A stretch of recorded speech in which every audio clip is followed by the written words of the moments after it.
Hello everyone, this is Defense Politics Asia Frontline Changes Report. We start off with the situation over at Robotyne in the Zaporizhia front. There is a report of the Russians have started some kind of offensive actions after a few weeks, I would say, of rather minimal actions from the Russians, and there is geolocation of Russian forces attacking this tree line. And this is geolocated south of Robotyne in Ukrainian controlled territory. So this means that the Russians are on the offensive, and this is actually starting to change the front line. However, another geolocation shows the Ukrainians on the other side. This is a developing situation. So the front line changed over in the southern part of Robotyne.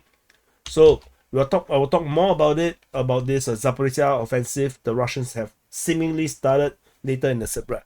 Over at the AVDIIVKA fronts, you can see the map is ridiculous. A lot of changes, and so the Ukrainian forces have redrawn entirely from the AVDIIVKA city, its eastern outskirt, and also in the northern part in the coke plant, and on top of that also in the northern part of Robotyne. So the entire eastern part they have given up. The Ukrainian forces have already retreated out. They've given up the entire city. They had also given up the northern part of Opine and also the coke plant. They also left it. So it's a severe change in terms of the front line. This is the craziest 24-hour change in terms of front line for a very long time.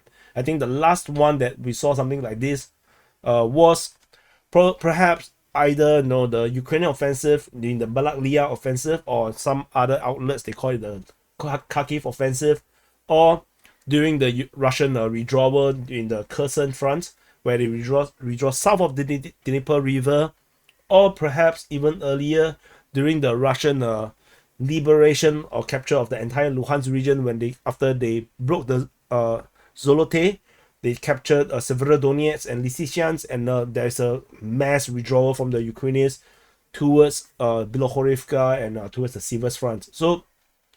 So this is a huge change in terms of the front line, and now the front line is have go around this tree lines over in the eastern part of Giverny, as well as at the front line is still at Leshtokine.